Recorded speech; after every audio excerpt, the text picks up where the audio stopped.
ঢাকা বিশ্ববিদ্যালয়ের বুয়েট স্কুলের পাশে এই মামার ছোট হোটেলটি অবস্থিত।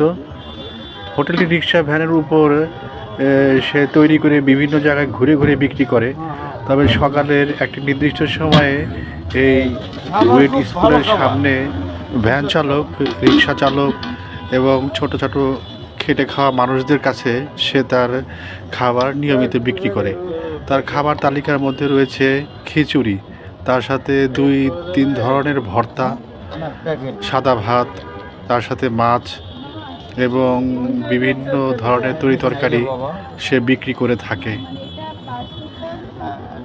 সে তার খাবারের মেনুর প্রত্যেকটি আইটেম আমাকে হাসি খুশিভাবে দেখানোর চেষ্টা করলো।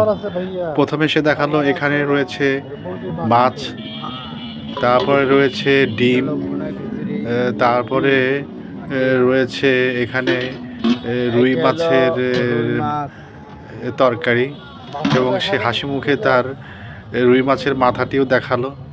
এবং আমি দেখলাম আর কি লোকটির হাসি খুশি ব্যবহার আমাকে খুব মুগ্ধ করেছে। তারপর সে দেখালো তার মেনুতে সাদা ভাত এবং খিচুড়ি।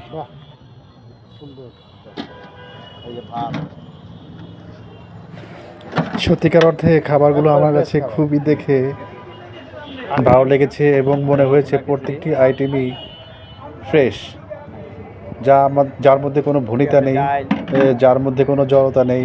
সে সহজ সরলভাবে তার প্রত্যেকটি আইটেম এত সুন্দরভাবে দেখালো, ইচ্ছে হচ্ছিল খেতে, কিন্তু সময়ের কারণে হয়তো খাওয়া হয়ে ওঠেনি।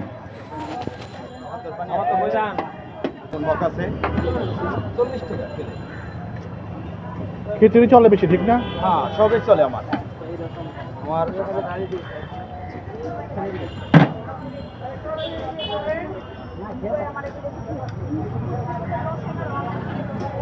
চলো ধনিয়া পাতা, শুটকি,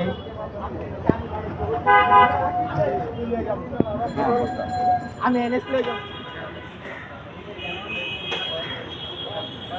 হ্যাঁ বলেন। আমি ঢাকা ভার্সিটি থাকি, উলা রোড। খাবার খুবই সুস্বাদ, খাবার ভালো। প্রত্যেকদিনই বসেন? হ্যাঁ, প্রত্যেক দিন এখানে প্রত্যেক দিনে বসা, সকাল 10টা থেকে সন্ধ্যা 6টা তোমার।